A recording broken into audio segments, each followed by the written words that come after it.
Vladimir Putin did his best today to project strength and control during his annual State of the Nation address, insisting that any country threatening Russia would, quote, regret it like they've never regretted anything else before.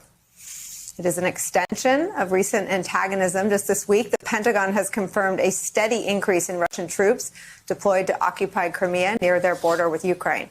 But as we sit here right now, perhaps the greatest threat to Vladimir Putin's control happens to be within Russian borders. Today, supporters of his chief political opponent, Alexei Navalny, whose health is reportedly failing amid a weeks-long hunger strike in prison, staged nationwide protests during Putin's speech. Joining our conversation, Michael Crowley, New York Times diplomatic correspondent. You know, I don't speak Russian. I thought about learning it over the last 4 years, but it was almost like watching Putin act like Trump acting like Putin. I mean, these sort of brute displays of strength when there's a split screen in your own country are always a sign of a weak leader. Yeah, Nicole, thanks for having me. And I think that's right, that these things very likely are connected. Putin is under a lot of pressure. We have the protests right now, but there have been major protests on and off across Russia for months now. This is pressure that Putin has been feeling for some time. And, there are a lot of other domestic problems that have him under the gun, including the coronavirus, which has hit Russia really hard. And Putin's popularity has been falling. So what are you seeing?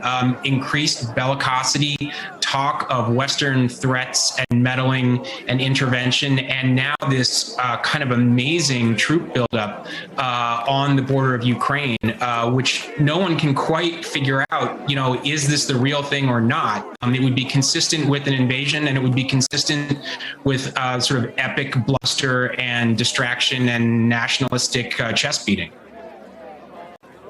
I want to break down both of those, the troop buildup and Navalny, but I want to start with Navalny. His wife went out today and was greeted very warmly by the protesters.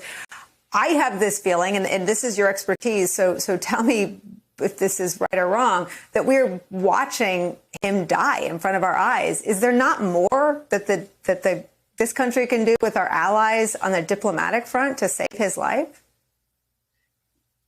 Well, there is always more that you can do.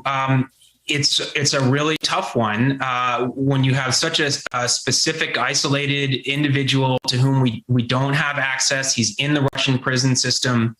And look, the larger context is, certainly the Biden administration does not want anything more to happen to Navalny. At the same time, they are trying to keep the relationship with Russia from boiling over. Biden and his team do not want to be consumed by Russia at a time when they are tackling other huge priorities.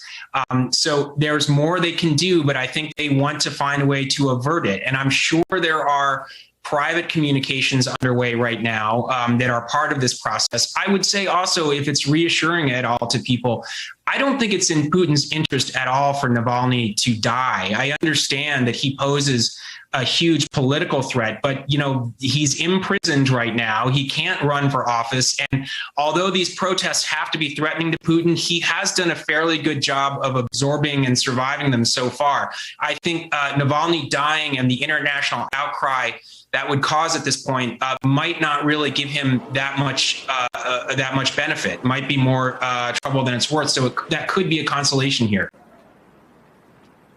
And other than just Putin being Putin, is the troop buildup on the border a test for Biden? Is it a distraction against Putin's domestic troubles? What is sort of the analysis of Putin's motives there?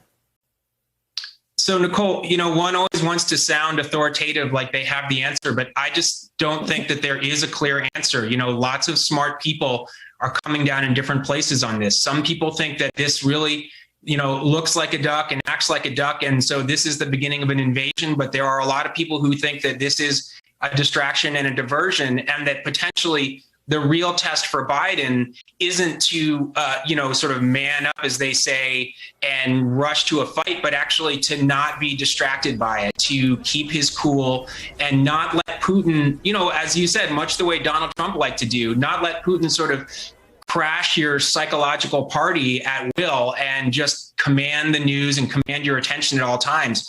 and try to keep things in perspective and proportion. Having said that, you have to take a buildup this large very seriously. But again, maybe the test is not to overreact and play into Putin's hands. It is so smart to look at it that way and to really, there are not very many people you could say this of, but President Biden has seen it all. I mean, decades on the Senate Foreign Relations Committee, and I'm sure you're correct in how he's approaching this. It's really great to see you. We will be calling on you again, my friend. Michael Crowley for the New York Times. Thank you so much. Hey, thanks for watching our YouTube channel. You should know that you can follow today's top stories and breaking news and catch up on your favorite MSNBC shows all in one place. Download the NBC News app today.